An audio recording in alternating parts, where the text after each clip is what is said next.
안녕하세요. 북만남 대림입니다. 반갑습니다.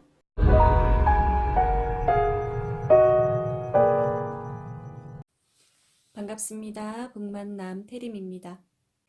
변화하는 사회에서 우리 아이들을 어떻게 키워야 할까?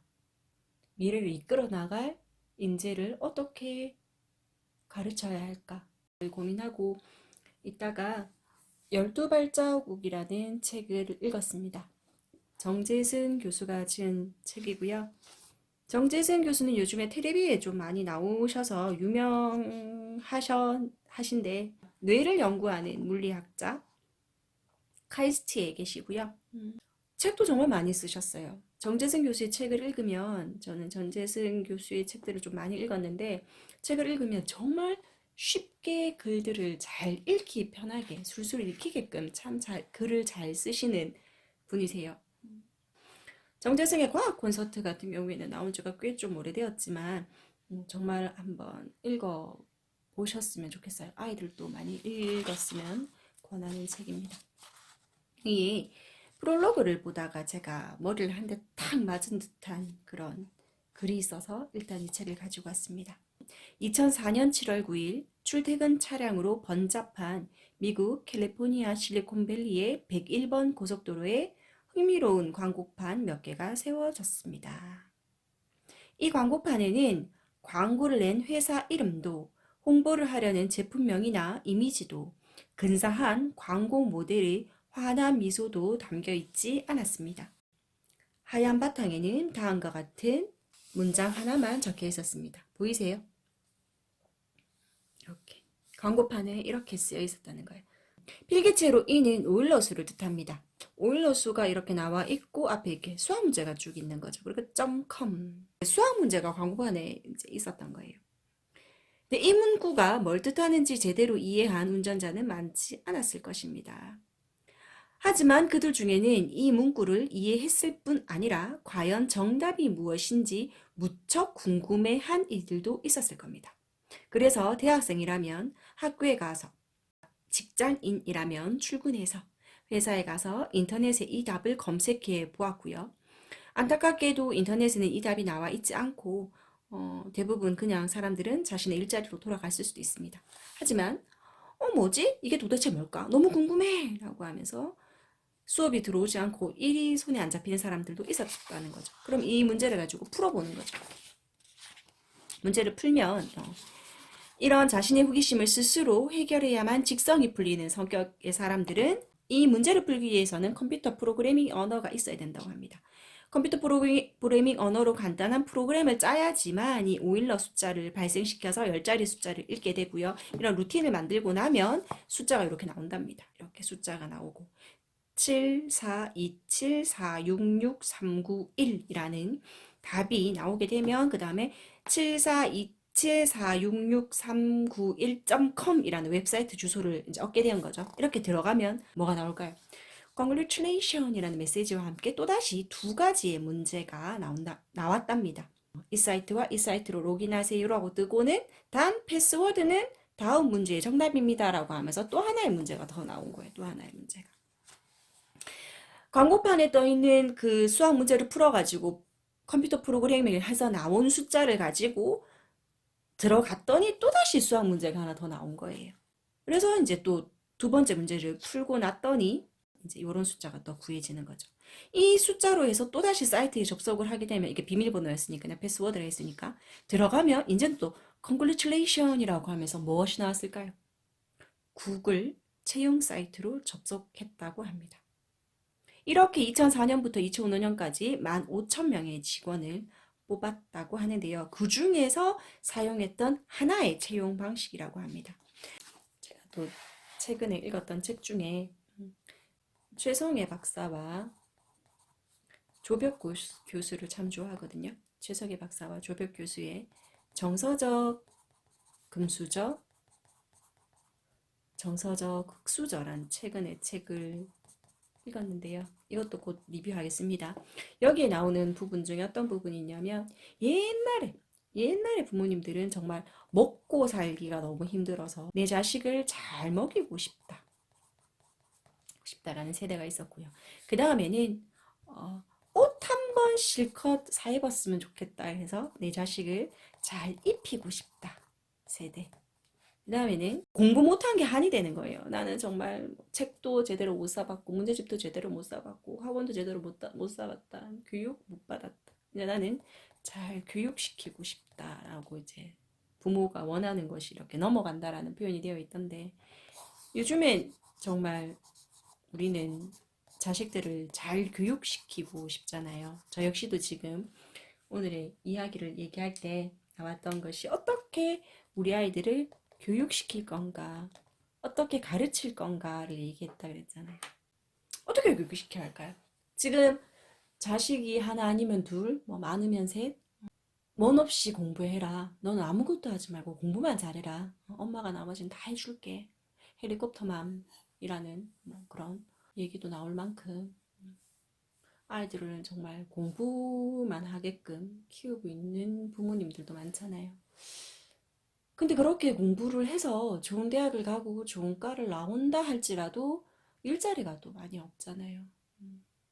그래서 요즘에 최근에 뉴스에는 대학을 가지 않고 수능을 치자마자 공무원 학원에 등록한 아이들이 뭐 몇 퍼센트다 이런 뉴스를 보고 참 씁쓸하더라고요.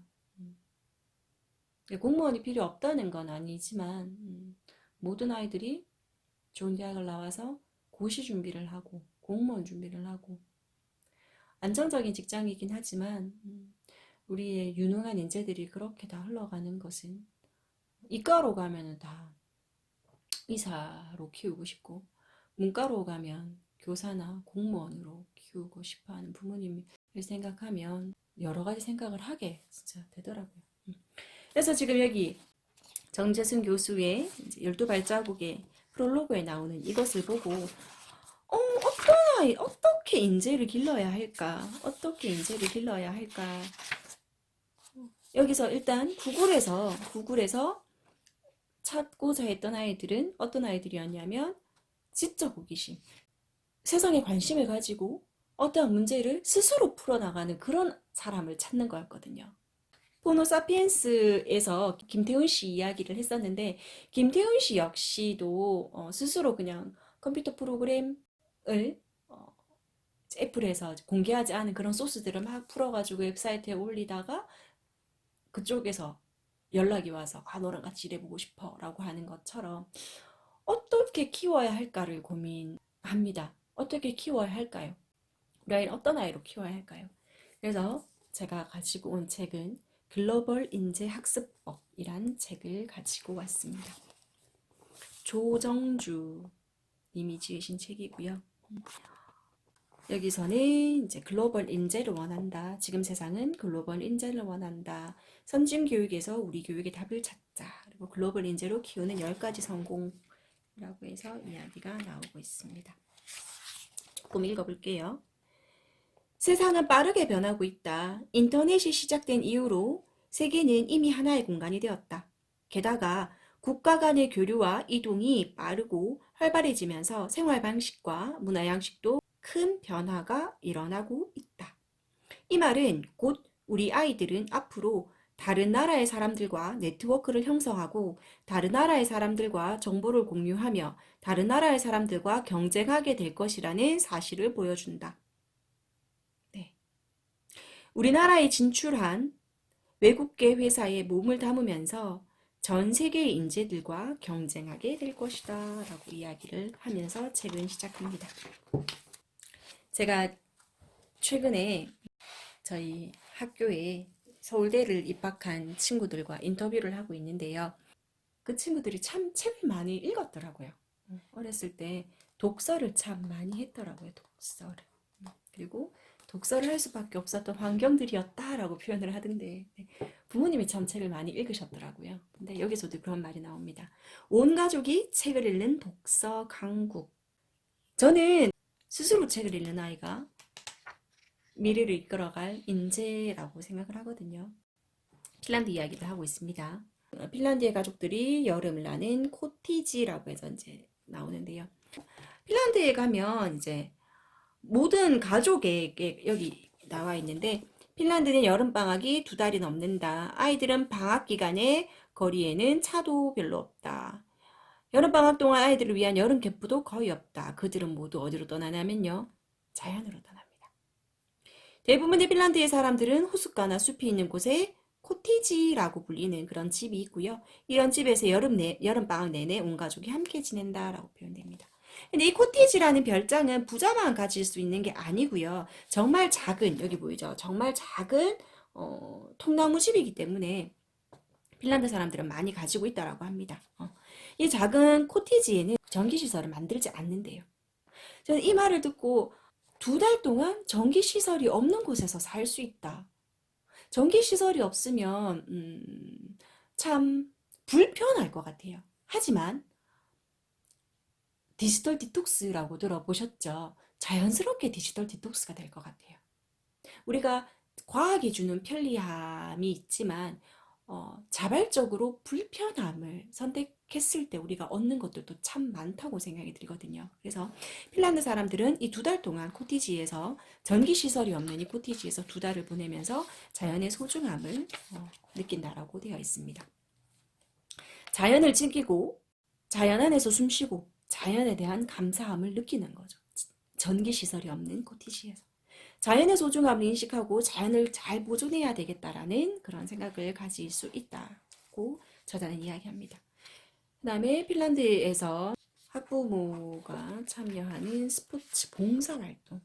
운동을 참 많이 해야 되잖아요. 그죠? 그러니까 부모님과 함께 아이가 운동을 즐길 수 있다면 스스로 자신의 몸을 움직여서 그 즐거움을 알 수 있는 아이라면 가만히 앉아서 공부만 하는 공부벌레가 아니라 운동을 통해서 땀을 흘리고 자기의 몸을 어떻게 움직였을 때 그런 즐거움을 느낄 수 있는 아이들이라면 체력이 기본이 되어야 되잖아요. 그죠? 그래서 무엇보다도 온 가족이 함께 건강한 체력 증진을 하는 핀란드에 대해서 이야기를 하고 있습니다.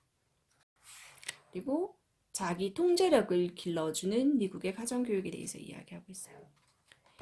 인생 과정에서 진정으로 필요한 것은 자기 통제다. 자기 통제력이다. 학업 성취를 이루는 데 있어서 지적 능력보다 어릴 때부터 자기 통제력을 가지는 걸 훨씬 중요하게 생각한다는 거죠. 초등학교 때부터 자기 통제력이 낮은 아이들은 성인이 되어서도 여러 가지 문제점을 부딪힐 위험이 높다. 맞습니다. 자기 통제력을 가져야 합니다. 외적인 요인보다 내적인 동기부여로 장기적으로 사고의 독립성, 적극적인 표현을 할 수 있는 긍정적인 결과를 가질 수 있다는 거죠. 여기서도 또 독서 교육이 또 나와요. 미국의 교육 전문가들은 주로 5세에서 11세 아이들에게 독서 교육의 중요성을 강조하고 있다. 책 읽는 것이 가장 중요합니다. 아이들이 책을 직접 고르게 하는 거죠. 아이들이 책을 직접 고르게 하고 본인이 직접 책을 만들어 보게 한다. 이런 이야기도 나오네요. 알찬 여름방학이라고 해서 가족여행을 이야기합니다. 아이가 어렸을 때 외국에 나가시는 분들도 참 많으신데요. 저는 저희 아이와 아직까지 외국 여행을 나가지 않고 있는데 전 나름대로의 소신이 좀 있습니다.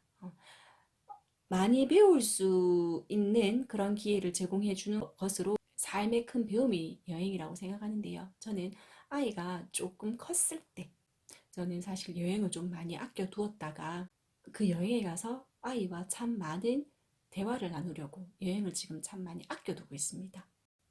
아는 지인이 그런 말을 하더라고요.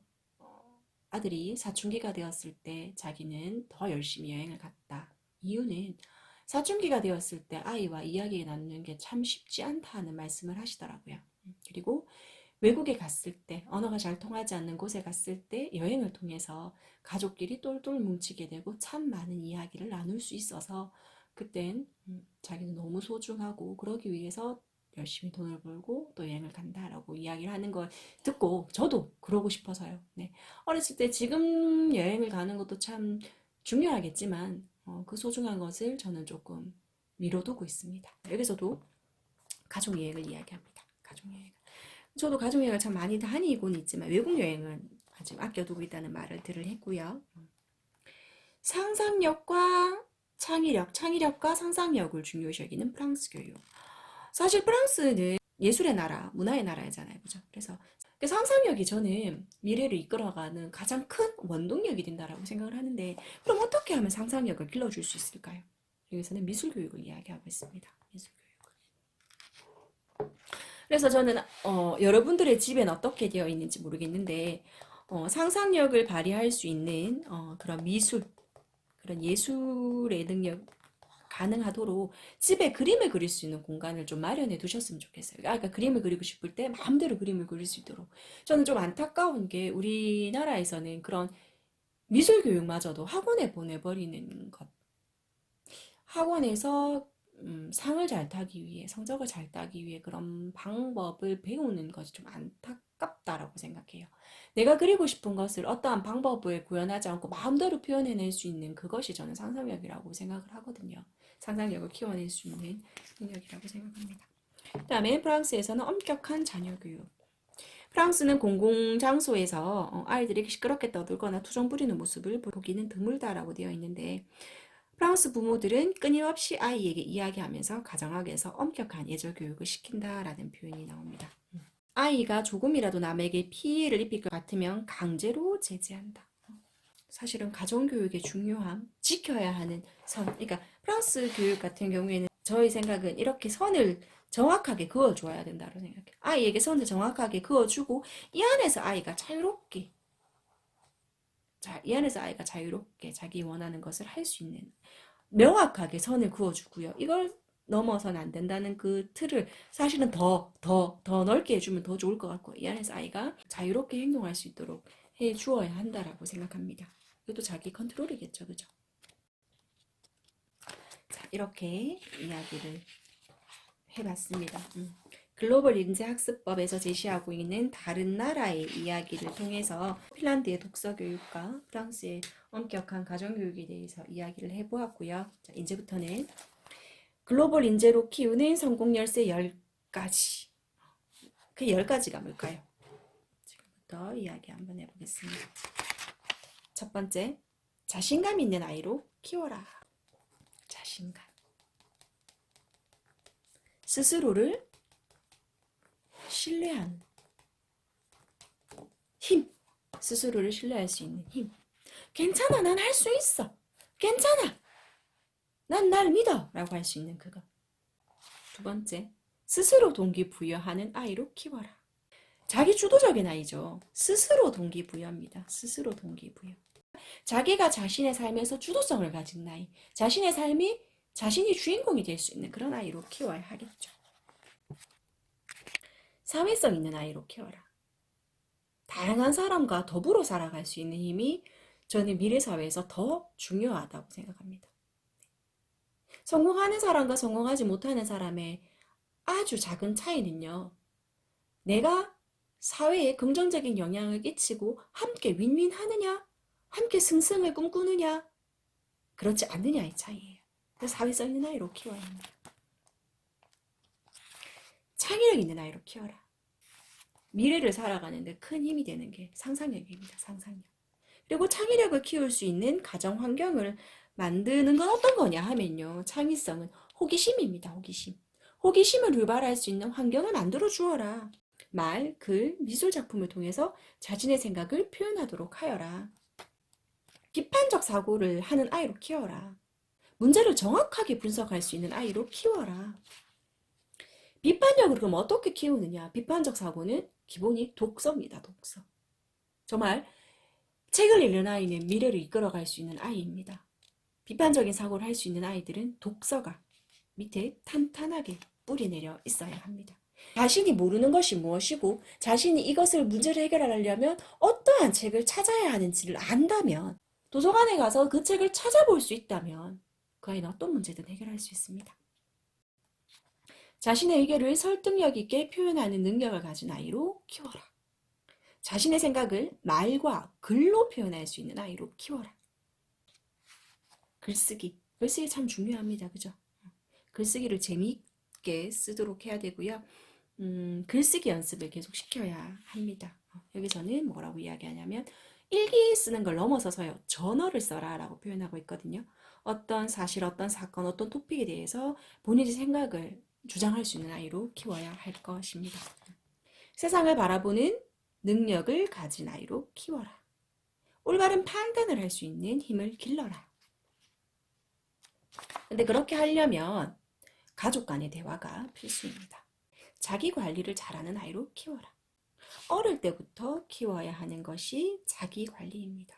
헬리콥터 마음이 할 수 있는 건 대학교까지인 것 같아요. 어느 좋은 대학 입학시키는 것까지지 그 다음부터는 못하는 것 같아요. 대학교 교수님한테 전화를 거는 엄마의 이야기를 들으면 참 우픕니다. 그죠? 아이의 시간표를 수강 신청을 해야 되기 때문에 학교 과사로 전화 거는 엄마 이야기를 그런 얘기를 들을 때마다 참 우픈데요. 스스로 자기 관리를 할 수 있어야 되거든요. 자기 관리 능력을 높이는 생활 습관으로는 어떤 걸 이야기하고 있냐면 숙제를 하고 나서 노는 습관 키우기, 친구들에게 친절하게 대하기, 하지 말아야 할 것을 친구가 하자고 할 때 NO라고 확실하게 말하기, 아침에 스스로 일어나는 습관 키우기, 사고 싶은 운동화, 사고 싶은 것을 사기 위해서 용돈을 모으는 것, 체중과 건강을 고려하여 음식에 대해서 설명해주고 식단을 조절할 수 있는 것, 자기 방과 책상 정리를 스스로 하는 것, 필요한 준비물을 항상 스스로 챙기는 것, 아이 방에 보드를 붙여놓고 할 일을 스스로 적게 하고 그 할 일을 했을 때 치우는 것, 운동화 끈이 풀리지 않게 잘 매는 것, 게임을 하는 시간과 TV 시청 시간을 규제하는 것이라고 이야기하고 있고요. 재정관리 능력도 이야기하고 있습니다. 아이에게 일정한 금액의 용돈을 주고 스스로 그 용돈을 잘 쓸 수 있도록 어릴 때부터 해야 되는 것 같아요. 그리고 리더십 있는 아이로 키워라. 마지막, 도정정신이 있는 아이로 키워라. 끈기를 가지고 계속 전진할 수 있는 힘을 가진 아이로 키워라. 12발자국의 정재승 교수가 이야기했던 구글의 신입사원을 뽑았던 그것을 가지고 어떻게 하면 변화하는 미래 사회에서 우리 아이를 잘 길러낼 것인가를 고민하면서 제가 이 두 권의 책을 가지고 왔습니다. 북만남 채널을 듣고 계신 여러분들은 이미 참 훌륭하다는 거, 이미 충분하시다는 거 알고 계시죠? 구독하기와 좋아요는 제가 이 채널을 유지하는 데 큰 힘이 됩니다. 북만남 태림이었습니다. 고맙습니다.